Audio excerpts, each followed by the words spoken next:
I was born and raised in Texas City. How many of you know where Texas City is?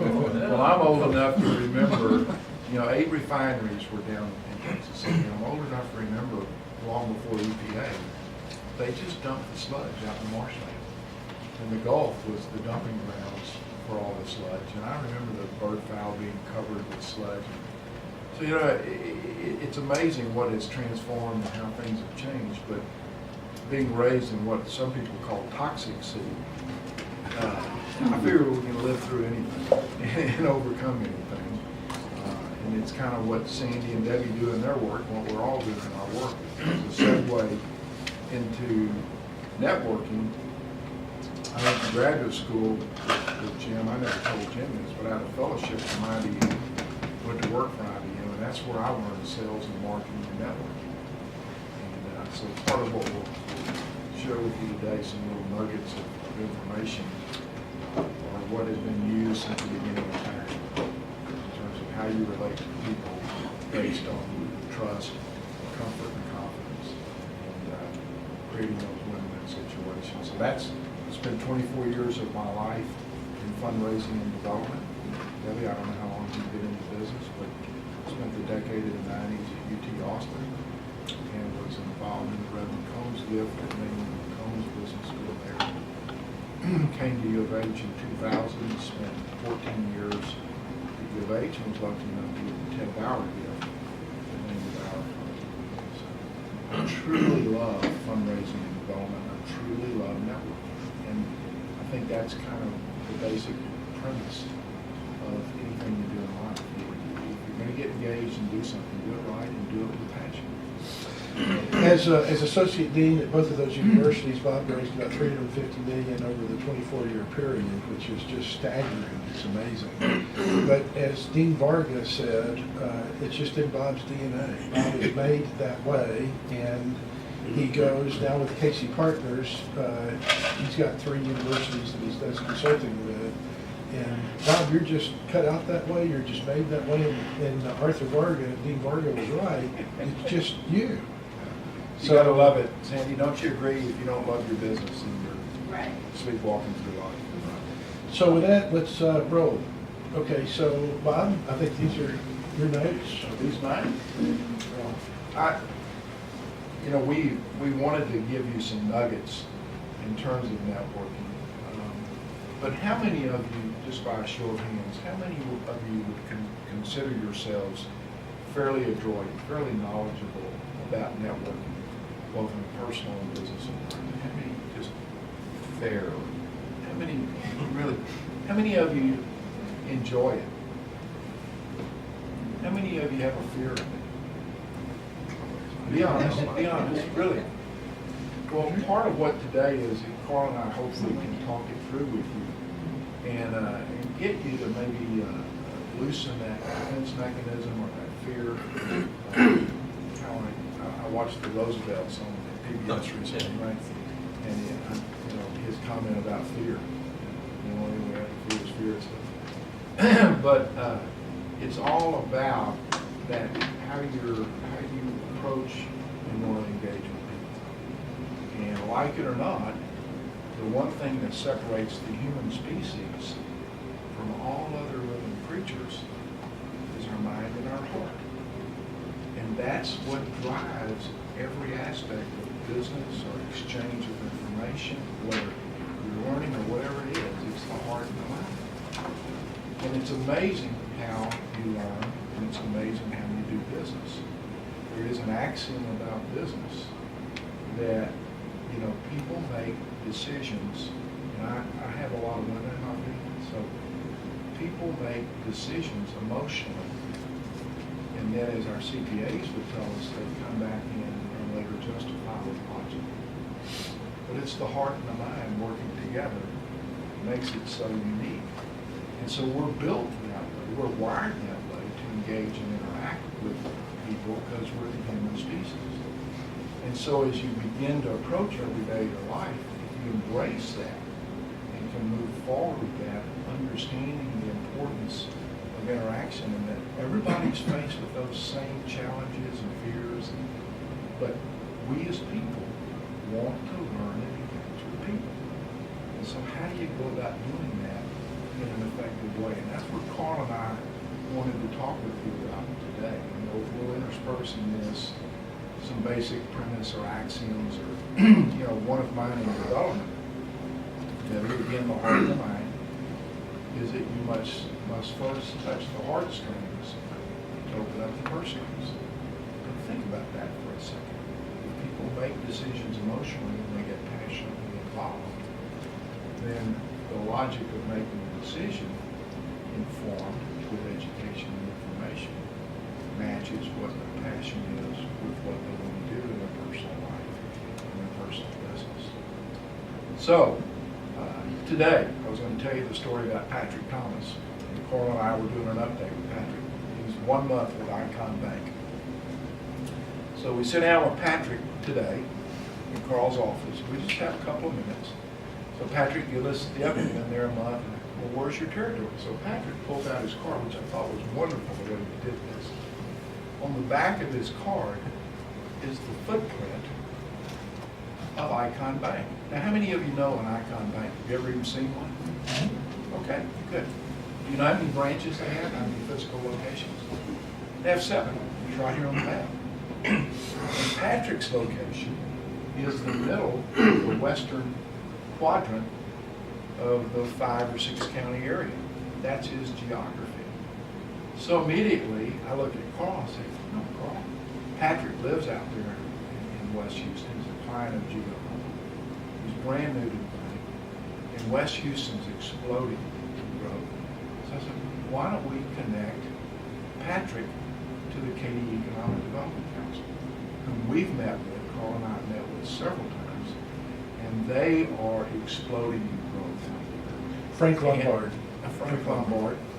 And they are seeking banking relationships. So there in real time, in the last hour, is what networking is all about. It's being able to impart value first, to give before you get, to want to be involved in helping others, where there is no reward. Just like Sandy and Debbie are in their business, their reward is in fulfillment of a life, bringing purpose back to life, and self-reliance back to life. So here, I'm really excited now. Patrick got excited about this. He's going to go back and make sure that he can have the relationship. But that's in essence what networking is about. And how do you meet people is, there's a lot of tricks, I guess, to what you call a trade or a process. But I always try to look at it like a treasure hunt. How many of you have ever been on treasure hunts when you were a kid? And the goal is to find the treasure, which is hidden. And so think about that as you meet people. That just like we did today going around the room, all the treasures within each of you are hidden other than what we see physically. Like an iceberg, we only see the 10% that's above the surface, the other 90%. We want to learn from you. So if you can think of your treasure hunt when you meet somebody in the first couple of minutes, is to try to learn something personally about them. Try to learn something about their business. And then try to learn about their passion. Again, connecting the heart and the mind. And you can do that so easily by simply asking, where are you from? Where do you live? What are you engaged and involved in? What, at the end of the day, what are you most proud of that you did that day? Little things like that. It's no different than having somebody come over and share coffee with you at your home or dinner with you at your home.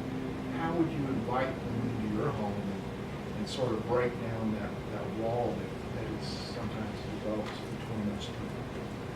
So to me, it's, again, the heart and the mind. And how do we understand as human beings, as living species, that are different than every other living source in our world, using that heart and mind in constructive ways to help others, to create, Sandy and I were talking earlier about win-win situations.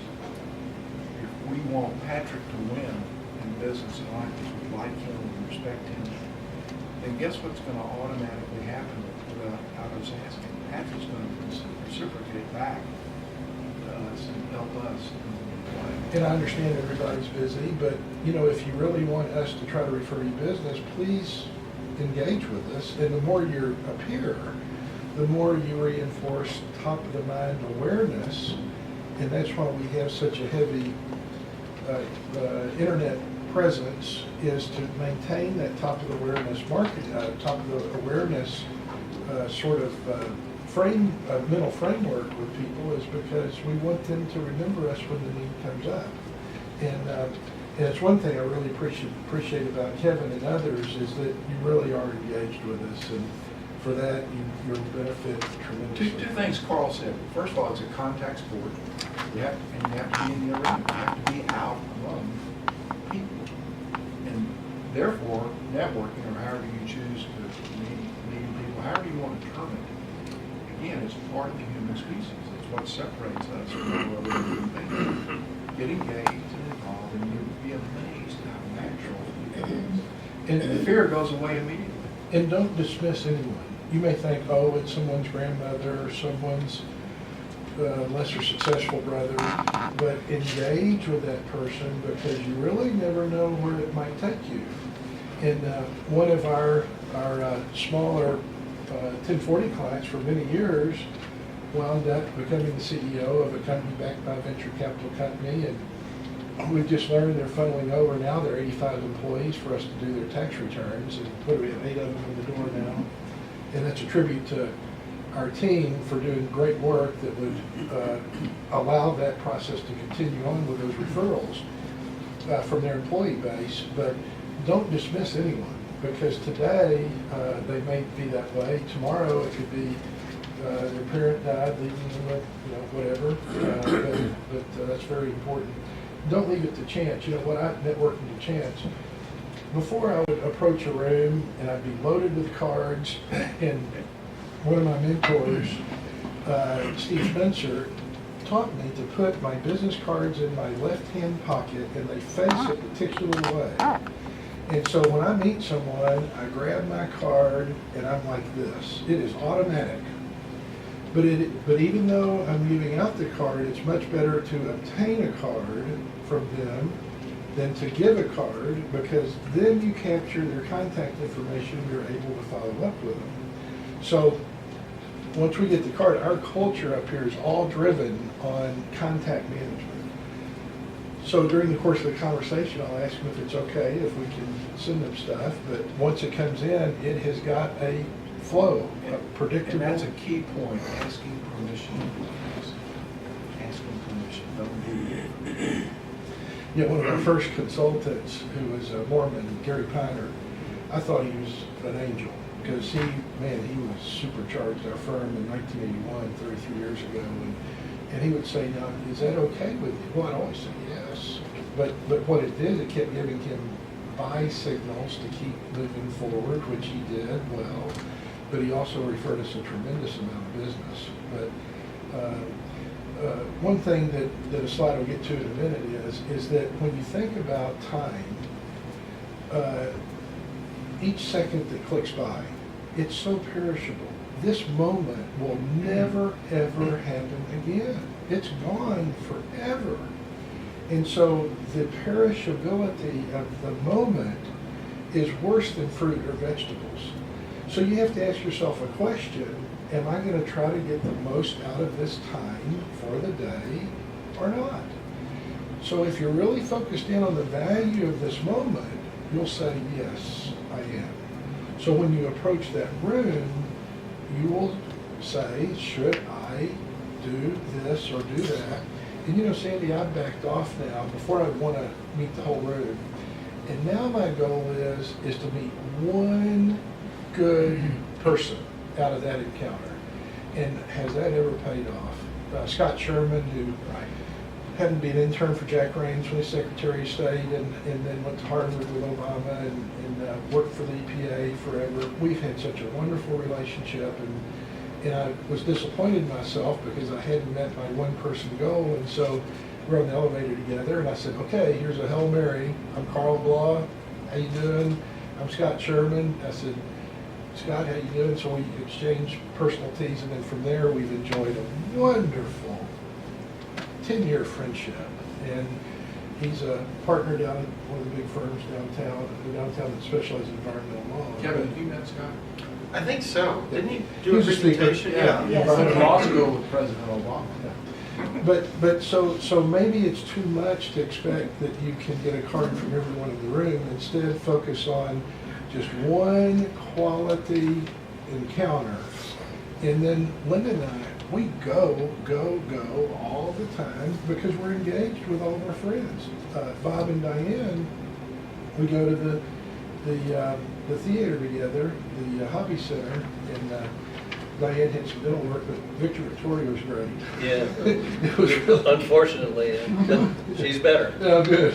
Tomorrow should be, Good, you'll enjoy it. Carl, Oh, one good. other comment about your statement about time. And think about, we all have the same 24 hours in a day. And we have total control over those 24 hours. And as Carl said, time is the one asset we all have to settle down on. But once we spend that 1 hour, we can never recover. We can recover material goods, money, everything else is replaceable. Time you can't replace.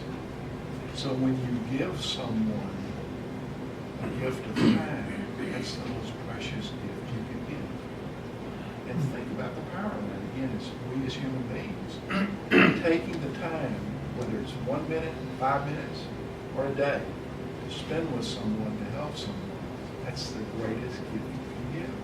So Natalie, as you wrestle with time through some of the things we were talking about, seriously, you're the CEO of your time. You manage those 24 hours. How you choose to invest that is going to dictate a lot of outcomes, both short-term and long-term. I love this concept of time. Well, and get the value out of it. Don't, whatever reservation But you don't have. take it for granted. Don't take it for granted. One of the things you had on one of the earlier slides was always do what you say you're gonna do. Oh, yeah. that's And, huge. and so the most honorable way you can respect that someone gave you their time is to do what you said you were gonna do. And that's the greatest way to, Yes. which is not one of my That's- natural strengths. That's the I've had to work on that. reconfirmation of it. No, and we all have to work on it. We're all humans. We have our frailties and weaknesses. In our business, it is so critical that if we say we're going to do something, we, by George, have got to do it. And timely do it. And that's a real passion of mine because that's the only way I can build credibility and a bank account of credibility. It's so easy to destroy that with one glance of the eye, but to develop and build it takes so many actions and so much investment and effort. But one of the best ways to build credibility is do what you say you're going to do. And don't commit to something unless you can do it. But if you say you're going to do it, no matter how busy you are, do it. That's very important. I'm glad you brought that up. This is important for the GLO people to really follow through that. If you tell someone you're going to do it timely and get it done. Don't figure it out. Just get it done. So now our tagline that we developed about 20 years ago on the bottom left-hand of the screen is creating high-value relationships. And Bob, you know this, and Dr. Francia knows this, but I bet we've invested thousands and thousands of hours without any expectation of billing anyone and no pay, but to help someone with whatever their challenge is for that day or that week. We have helped hundreds, if not thousands of people. And I'm happy. I don't miss any of the time that we have. The Some Glaw of them are in family, this room. Yeah. I'm one of them. well, yeah, but the Glaw family loves the feeling of giving and being of value to someone, but we take that creating high-value relationships very seriously, and we do give and give until it hurts, really. But along with that, Bob, is your point of starting by offering praise, not requesting for help. Yeah, Sandy and Carl talked about it too. Yeah. Whether you're in the product business, your insurance is your product, or banking, money is your business, very generic, consulting, service is your business, legal, your business. We all have a product or a service. And in essence, it's generic. People need that, and and the opportunity is to connect and point that out. What separates anyone in whatever their given vocation is how you establish confidence and comfort and trust.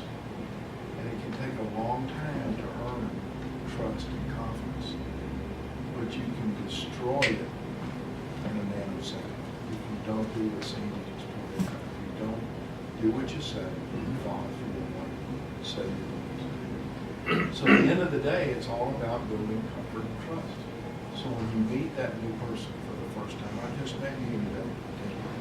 And so how do we begin to establish comfortableness, the confidence to want to relate to one another, and build upon our trust there so we can help each other in advancing whatever our cause is and understanding what our purpose is. So it's easy to say, it's very difficult to execute. That's the greatest. But, you know, Bob, on investment of time, I don't know if you noticed this, but when we had a lady come in and talk to us about marketing and relationship development, I heard something that I haven't really heard in marketing courses before. Maybe I was deaf to it, but is to give without any expectation of anything. Give before you get. Right. And to me, that's a relatively new concept in my industry for practice development and selling. But I'm so glad to hear it, and that's what creating high-value relationships has been all about. How can I help you? You know, just in the course of conversation, well, okay, let me see what I can do to help you in that regard. But now we're hearing it, I mean, I'm hearing it for the first time in our industry of give something without any expectation of return, which I'm glad to see that. You know, our culture is, we're challenged because we keep scoring. And we keep scoring on a transaction basis. And you either win or lose. Somebody has to win, somebody has to lose. I hate to look at it like that. We want to try to create win-win situations. At the end of each period of assessment, you do keep score. You keep a talent. That's how you stay in business. So the transaction and the success of that transaction is important no matter what your business is. But we as individuals get to control the process of how we get to that transaction. So what Carl is talking about is creating that comfort and that trust in a high-value relationship. Understanding that it may not pay off in the first 30 days, and it may take 3 years for it to pay off. But if you genuinely are in the business long-term, it's like the stock market. If you're in it long-term, that reward will ultimately come back to you. So a Dr. Francia story that's on that line. This was 20 years ago or something? Let's see. No. I'm here at UVH 15 years, so it was about 13 years ago. So Dr. Francia, I thank Bob for the up to it, but Dr. Francia came up here and he says, Carl, will you help us develop an accounting and taxation department advisory board? I said, man, I don't know anything about that. He says, oh, don't worry about it. All you need is like 4 people. And I said, well, let's see, can I think of 4 people? I said to myself. And I said, you know, really, I've never done anything like that. And the thought of being a chairman of any type of board was not something that I felt very confident about. So Dr. Francia taught me that. Oh, come on, do it. It was the most wildly successful thing that we had ever envisioned. Huge success. In large part, thanks to Bob, but we uncovered the Sam D. Piazza, worldwide managing partner, Price Waterhouse was a U of H alumnus. Of course, Milton Frankfurt that I knew, but we went around recruiting managing partners of the CPA firms in the region. And it turned out to be a resounding success. Jim Stinson can attest to it, that it also raised the stature of the department, accounting, raised the stature of the business schools, and engaged all of the firms. Right. It did. In the transaction of hiring our students, getting engaged and involved. So at first sight, when you're confronted with that prospect, which I hope that you are in some way, is go for it. Because that investment in the time of develop those relationships and develop the relationship of being a success will come back in many different ways. From that, I leveraged an opportunity through a client, Dr. Comedes. Christine invited me to serve on the advisory board for the Department of Petroleum Engineering. And before I knew it, I was chairman of that board, and we had resounding success with that. Unlike accounting, that has made the firm zillions of dollars with those relationships. So go for it, because It's the development of the credibility, relationship, and interacting in those meetings. Do what you say you're going to do. Adopt aggressive goals. Perform. Get it done. Don't let anything deter you. People watch you do that, and as a result, Bob, we have gotten some incredible clients from that exercise, and all with love and the right heart and the right intent, but it has been incredibly valuable by doing that. I've known Carl for 15 years, and he was among the first to embrace this vision we had for building a great business school at UH, Bauer College of Business. He was one of the first to get on board and doing that. And throughout that 15 years, I've watched what Carl just said, the transformation of his own firm, and how he's practiced that technique, that process of networking and developing high-value relationships, and how he's almost come full circle back to the core of what you wouldn't normally think accounting's all about. Accounting typically is a rearview mirror to past performance, and it's the language of business to be able to explain that past performance, and then you sort of pay it forward in terms of taxes or the tax avoidance of that. But here's Carl with this concept some 15 plus years ago of managing high value relationships that transformed the whole company, changed the culture, and then made it a place where young people, young talent, would be attracted to come in and carry on that tradition. So in essence, networking and placing high value in relationships is how he's built his practice, and referral is a big part of that. Well, and Bob and I, it would be nice to find a team player or someone we can team with like Bob, because when we're finished with this meeting today at 2 o'clock, Charles Macarise, who's VP of Development at HBU, is going to be here to talk about $1 million gift that Bob saw the opportunity for.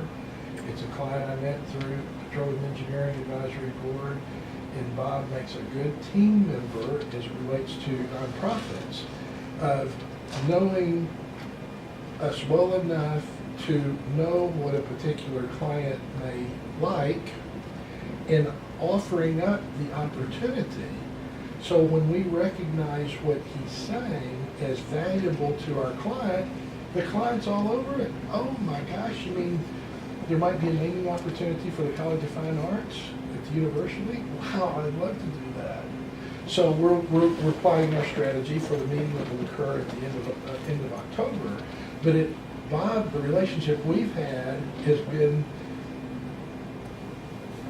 it's been so good. I don't know what the right words are, but Thank you for using that as an example. There's no remuneration in that. That's a gift that we're doing only because we saw the opportunity to create a win-win situation. And we do that for anyone that we're involved with, that we understand and appreciate what their purpose is. neither one of us are making a dollar out of it, but the value that's going back to HBU, to further education. It's going to impact many generations of students. And the value going back to the client is immeasurable. But that gets back to creating high-value relationships. And without saying the name, the client that I'm referring to was the chief reservoir engineer for the Kingdom of Saudi Arabia that was like the chief operating officer for Aramco out of Tehran. He would fly in for the quarterly Petroleum Engineering Advisory Board meetings. But certainly he's doing extremely well. We helped him set up his own company about 8 years ago. But this is his passion, so it's just a win-win for everybody, and with the idea that it's furthering society, really, as a whole.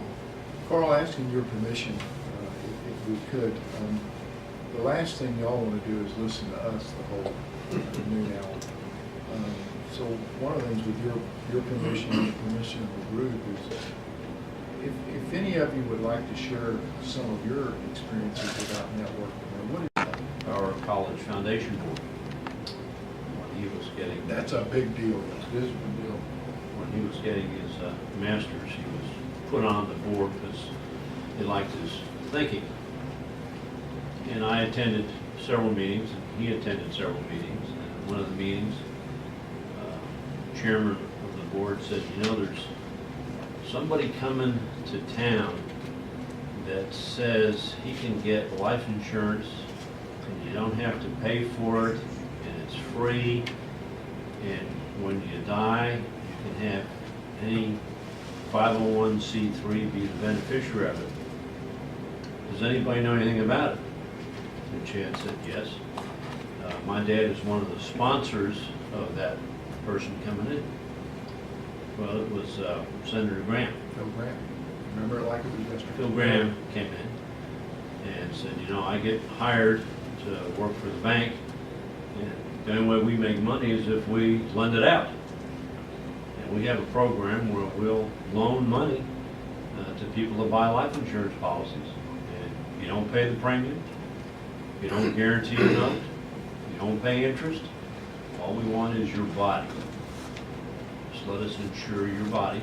And when you die, a 501c3 institution can be the beneficiary of however much money you want to let them have. The ultimate lead trust. Yeah, ultimately trust. And so I arranged for Bauer College Foundation Board to come be in attendance, and they did. And about 1 week later, I get a call from a brother-in-law of somebody on the Bauer College Board. Dick, this is bringing back, it'll bring tears to me, but our target in this was the current president of the foundation, who was very engaged and involved with this. And so this is a real example of networking. Right. So I get a call. Who does he, Go ahead. he brings with him? So he, Several guys. so I get a phone call from his brother-in-law who says, you know, my brother-in-law said I need to talk to you. You're giving away life insurance. So, I mean, this just shows you how it progresses from one thought to It's too good to be true, right? too good to be true. And I said, well, it's not, we're giving it away, but we can arrange for it where you don't have any cost. So anyway, make a long story short, he said, well, why don't you come over to my office and let's talk about it. So I gave him my little spiel. He said, well, that's just what my brother-in-law said. And, you know, you summarize this thing in 5 minutes, and I don't make a decision in 5 minutes. So let's talk about our grandkids for the next 25 minutes, and then 30 minutes from now, I'll tell you yes. What a unique way to build comfort and trust. Yeah. So as a result of that, he agreed to get examined, and when he died, the University of Houston Law School Foundation received a nice big chunk of money. And he never paid a premium, he never signed a note, he never paid any interest. And that was a result of networking. Yeah, that's a great story. Also, what resulted in that, from this early involvement with the Kerger family, is that Dick ended up doing a scholarship at Bauer in honor of his son Chad on his graduation. And that's something I'm very proud of, and it's something he believed in passionately enough to do something like that. And so had not networking been in effect there, and had not we built some comfort and trust and some relationship, we couldn't have done that. But everyone won in that situation. Right. It's unfortunate we had to lose a life to do it. Sandy, you talked about your donors are living too long. Well, I don't mind if they keep living, they keep going to work, so Yeah, keep it's working. true, it's true. But Dr. Stinson. Kevin, I understand you need to. Okay, sure. Well, before you leave, let's share a networking story quickly, Kevin. I know you've got it. Your wonderful victory that you just had. Networking had nothing to do with that, unfortunately. But actually, networking is how I met Carl. Yes.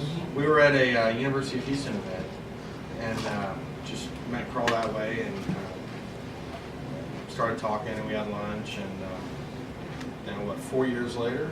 Yep. 5 years later? Here I am.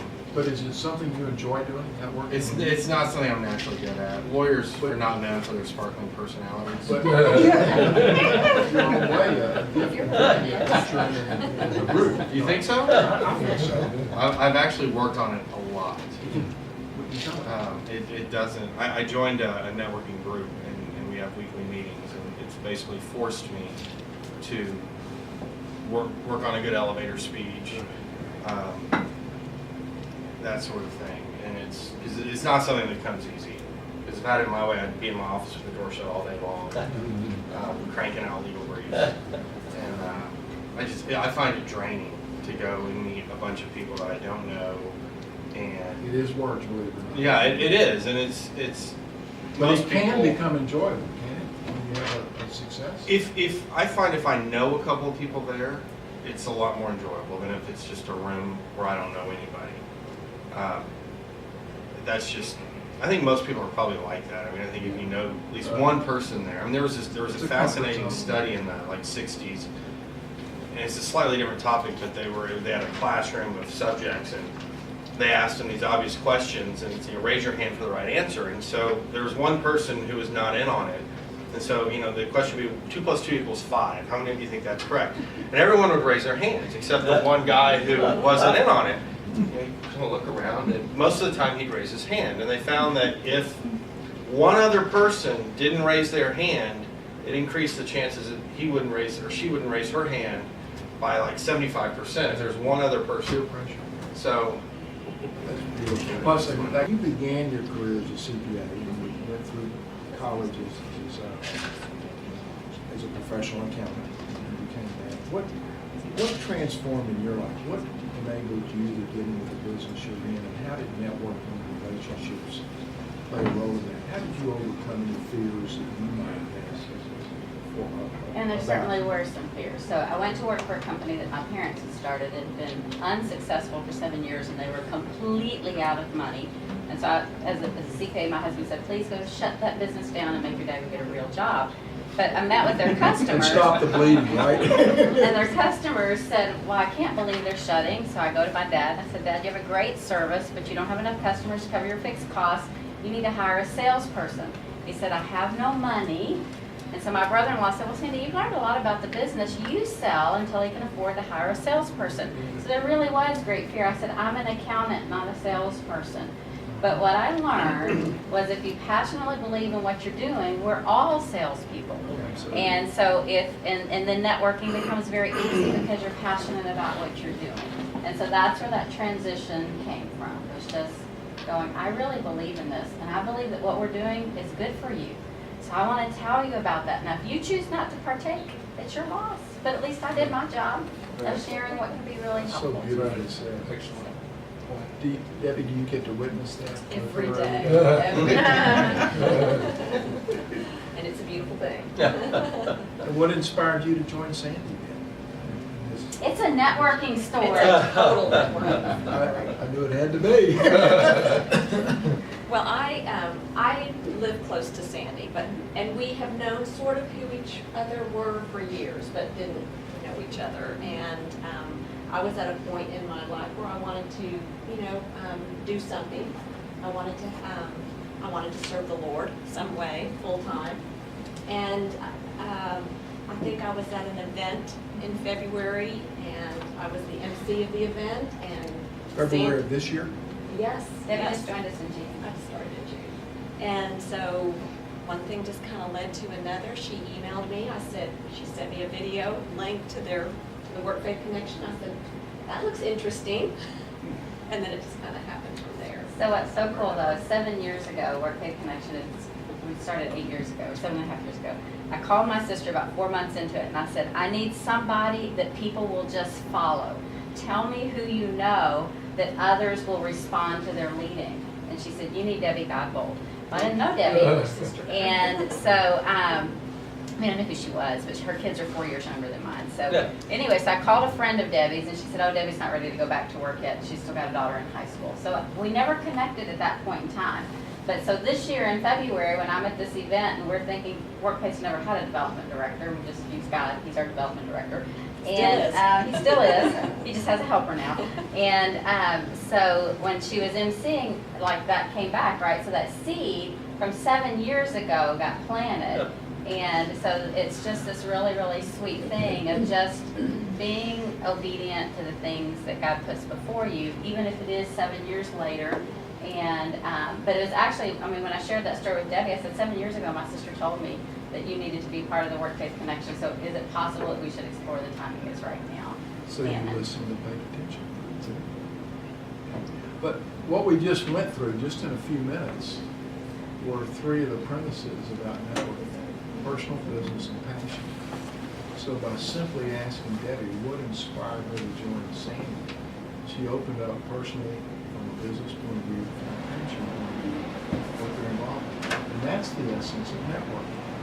So in just a couple of minutes, it's amazing with 1 or 2 questions how you can get the ease of people to open up and having them start coming to their story, Right.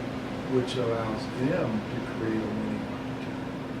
So we're just guides, we're shepherds, we're vessels in terms of helping others realize what and exceed their own limitations, what they might perceive as their own limitations. Great stories, beautiful stories. You raised your hand earlier. Do you mind if I? Yes, but Can I I'm ask- not very good at. Well, and you made a comment by showing your hand about fear Yeah. and overcoming that. But here you are in our country, in a world, in a city that mirrors the different ethnicities that we have in our country. Share with us your perspective about networking and what you're going through as a younger person getting into the business world. I'll put you in a tough spot. Are you okay with it?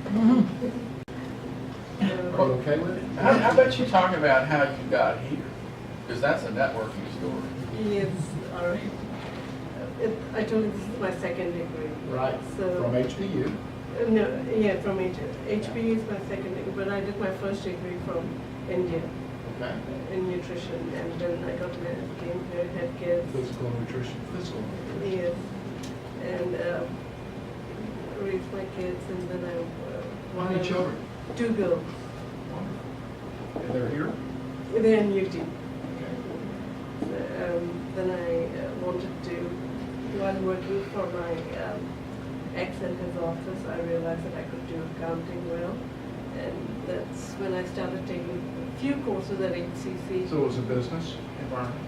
No, physician. So. Okay, physician. But I was doing the bookkeeping. Okay.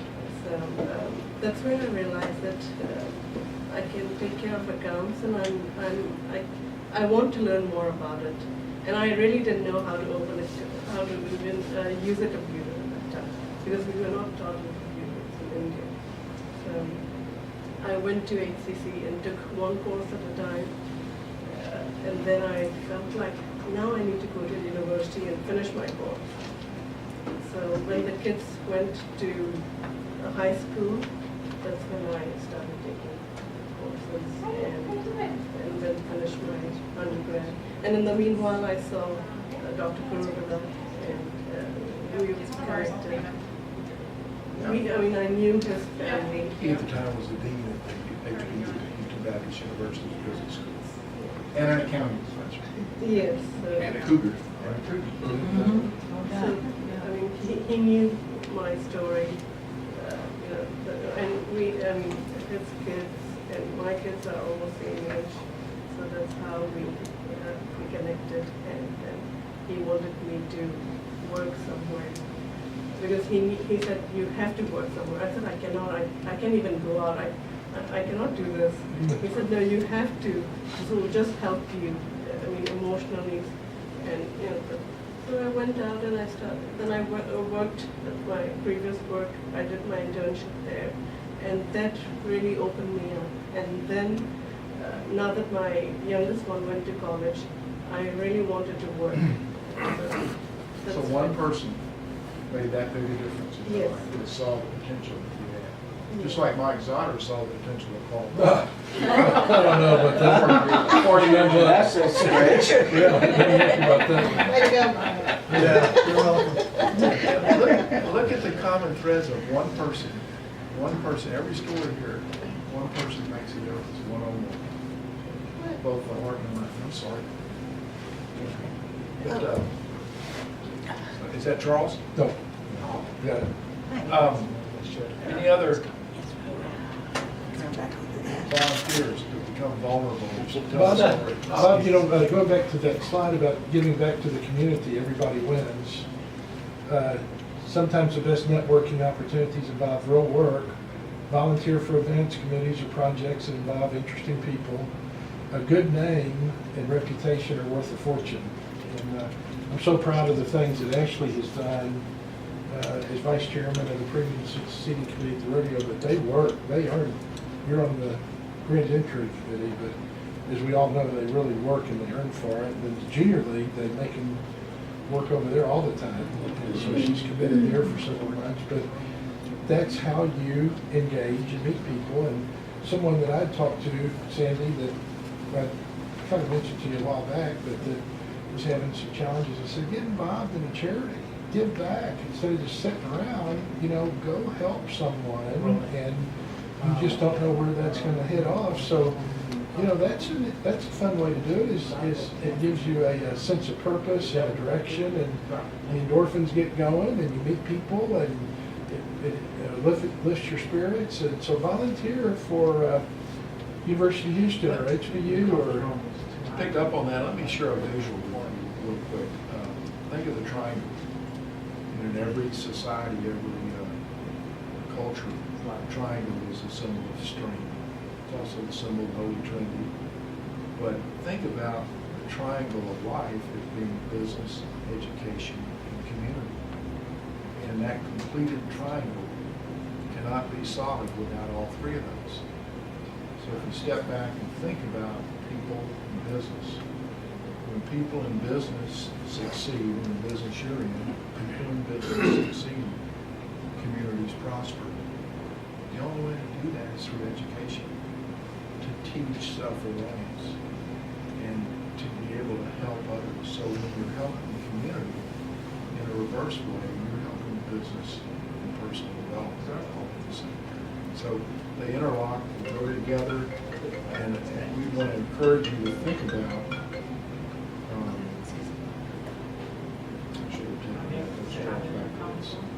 who's supposed to meet with us, the HBU guy. But a priority is we're here now. I'll call you back. That's what we do with President.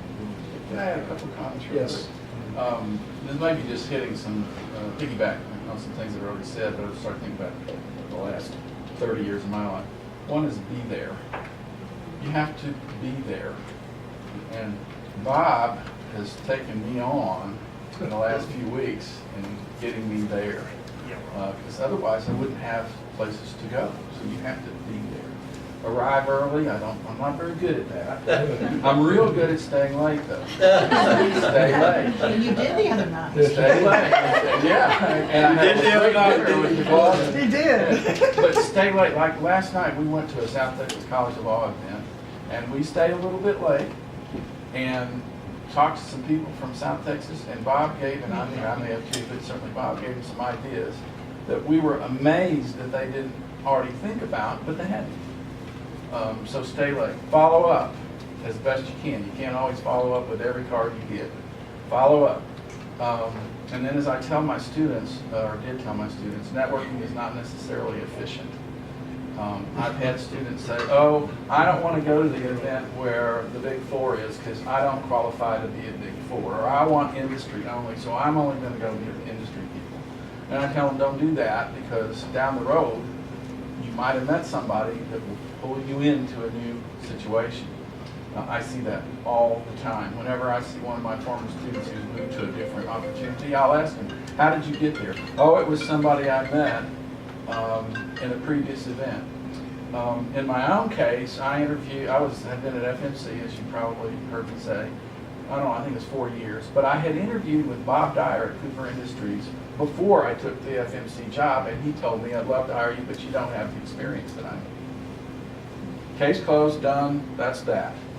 Well, Bob saved my resume in a file, and 4 years later pulled it out and called me and said, I think you probably have the experience now. So that was him networking, not me, because he knew that networking wasn't necessarily efficient. A network of one is still a network.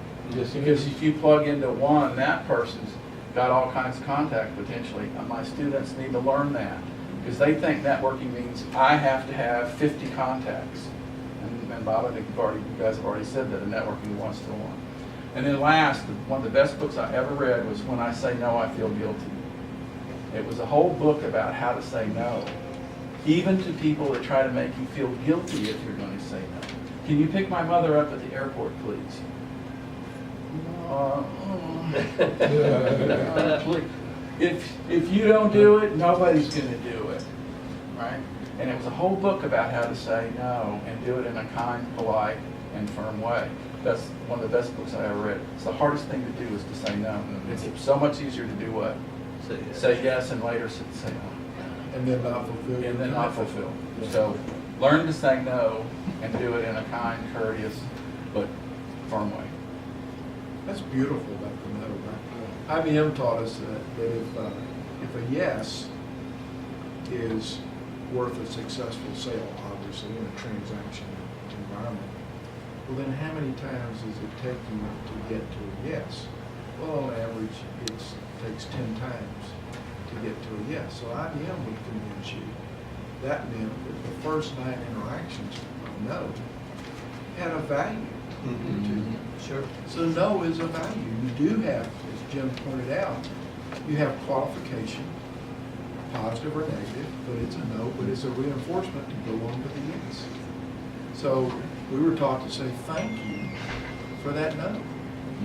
And in fact, there was a technique back in the old days of when you gave someone a card and they said no, then to ask them at the end of the call if they said no, well, this has been a wonderful session. Can I have my card back? Because the next person that we're going to see sees a value in what we have to offer. And I don't want to waste your time or ours or the cost of this card because the next person will. You'd be surprised how telling that can be sometimes. I bet so. I've actually tried that before. But they told you off. It sort of depends, but it emphasizes, again, the power of people and back to the heart and the mind and how they're connected. So Bob, as we close, it's 1:30, so we can move on. But as we close, share the story about how you secured the $40 million $10 gift. But the bottom, the essence, the guts of that deal, I've never had a $40 million sale. So what was the true element that made that possible? So within the first 30 days, we had a meeting with Ted Bauer. We had prepared a presentation for Mr. Bauer. And at this time, Dr. Stinson, Carl Glaw would reaffirm that Melcher Hall was a dark, dingy building. It looked like a third world country. Sandy, you're nodding. Yeah. We were aspiring to be a top business school, and we looked like a third world country. We looked like men in the first grade reader. But we had an $80 million vision to what it would take to be able to compete with Rice and UT. And we had that packaged and presented in a pretty compelling way. So we go to Mr. Bauer, and the first session, he spent 3 hours with us. And in any business with human beings, you know when you're clipped and when you're not. So we had every ingredient there with Mr. Bauer, 80 years old. He had made his money in his margin in Houston. He had made a lot of money there, created a lot of wealth there, and had not done anything in Houston to say thank you. So we presented him with this vision. And he said, he was a man of few words, but very decisive. He says, boys, I like it. And we went on. And within 7 days, we heard from him. And the message came back through Mike Semo, who still didn't understand why we were meeting with Ted Bauer. I mean, as brilliant as Mike is, and Sure. I'm not disparaging him against Mike, but so this was just before the July 4th holiday, because I began June 1st. Mr. Bauer needs to meet with you before he leaves for the rest of the summer. So we go to meet the second time with Mr. Bauer. Now, keep in mind, he never set foot on the campus of the University of Houston. He didn't know anything about the business at all. All he knew was this vision that we had and a few people from the college that believed in it. And telling the story of what we're going to build, something big and bold. So we go for this second meeting, and it's at 10 o'clock in the morning, and it's July 12th, I'll always remember it. It's the week after the 4th, and we're going to release the rest of the summer. So we go into his private conference room, and the first person he introduces in this meeting is Patricia Lewis. Patricia Lewis is president of Mr. Bowers Foundation, and she's president of the AIM Foundation. Now, in our business, Debbie, that's a buying signal, isn't it? They're there. And then she arrives a little bit late, Jim, but Darren Wolfman comes in. And Darren Wolfman is Mr. Bowers' personal CPA. And guess where she went to school? University of Houston. That's a buying signal. All the stars are lining up. So we sit down after those pleasantries, and Mr. Bowers at the end of the table, just like Carl is, and he pulls out, as the other people pulled out, this presentation that we've given to him 7 days prior. And it's dog-eared, it's yellow tag, it's got a coffee stain on it, the cat's in it. I've studied your deal.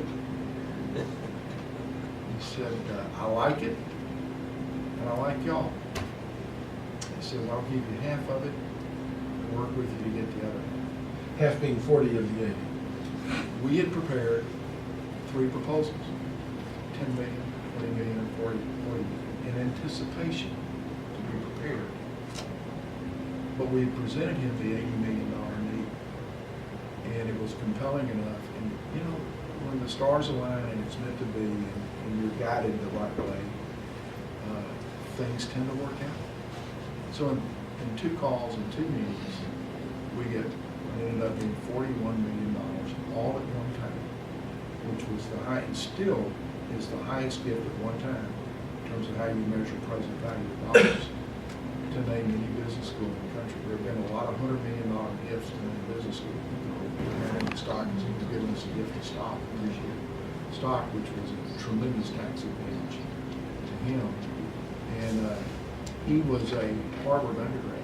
He'd given gifts to Harvard, but he would always tell us, he said he got the most joy out of giving this gift. He never missed a graduation.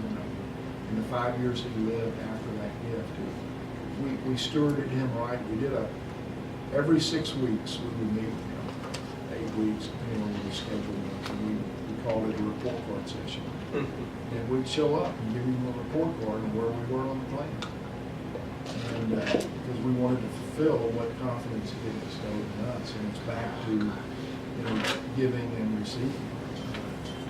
And to date, Ted Bauer and the Bauer Foundation that subsequently was formed after his death has gifted about $70 million to the University of Houston. That sure wants you to keep going on to the next one, doesn't it? That gives you a lot of positive reinforcement. Well, I think all of us have that in our DNA. I think we all have the ability to find those opportunities, and you just sort of let it happen. And all of you have said that in your own way. You've got a